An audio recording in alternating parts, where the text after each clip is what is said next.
চলুন এক নজরে দেখে নেওয়া যাক 2026 সাল কোন রাশির জন্য কেমন যেতে চলেছে। প্রথমেই আসছি মেষ রাশি। মেষ রাশির ব্যক্তিদের ক্ষেত্রে অবশ্যই কর্মক্ষেত্রে কিছু উন্নতি হতে পারে, পারিবারিক কিছু কলহ তৈরি হলেও আগের তুলনায় কিন্তু অবশ্যই পরিস্থিতি কিছুটা ভালো হতে পারে। দূরবর্তী কোনো স্থানে আপনার কিন্তু ভ্রমণ হতে পারে এই বছর।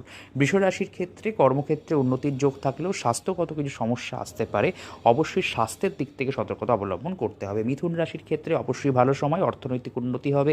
কর্কট রাশির ক্ষেত্রে পারিবারিক ব্যক্তিদের বা গুরুজনদের স্বাস্থ্যহানি হওয়ার সম্ভাবনা প্রবল। সিংহ রাশির ব্যক্তিদের ক্ষেত্রে অবশ্যই কিছুটা গুপ্তশত্রুতা বৃদ্ধি পেতে পারে, পারিবারিক কোনো ব্যক্তির অসুস্থতার পরিমাণ বৃদ্ধি পেলেও কর্মক্ষেত্রে এবং শিক্ষাক্ষেত্রে শুভ।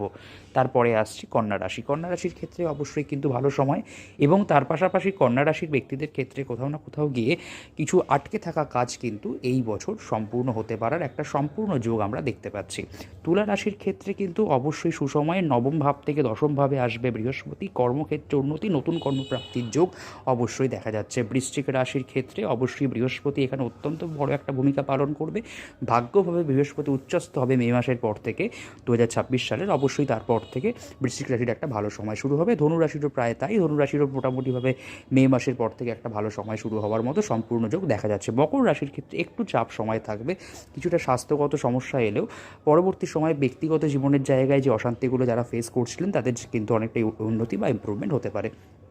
এবার আসছি কুম্ভ রাশির ক্ষেত্রে। কুম্ভ রাশিতে রাহুর অবস্থান রয়েছে, তার ফলে একটু মানসিক চাপ থাকবে, একটু অ্যাংজাইটি ইস্যুস কাজ করবে কখনো কখনো। তবে বৃহস্পতির ট্রানজিট অর্থাৎ মে মাসের পর থেকে কিন্তু অনেকটাই ভালো রেজাল্ট পাওয়া যাবে। মীন রাশির ক্ষেত্রে একটু শারীরিক অসুস্থতার জায়গা তৈরি হতে পারে, যাতে 40-এর ঊর্ধ্বে বয়স তাদের কিছুটা স্বাস্থ্যগত সমস্যা আসতে পারে, বডি পেইন ওরিয়েন্টেড প্রবলেমস বৃদ্ধি পেতে পারে। একটু সতর্কতা অবলম্বন করবেন, যদি পসিবল হয় প্রতিদিন সূর্যদেবকে জলদান করবেন এই বছর।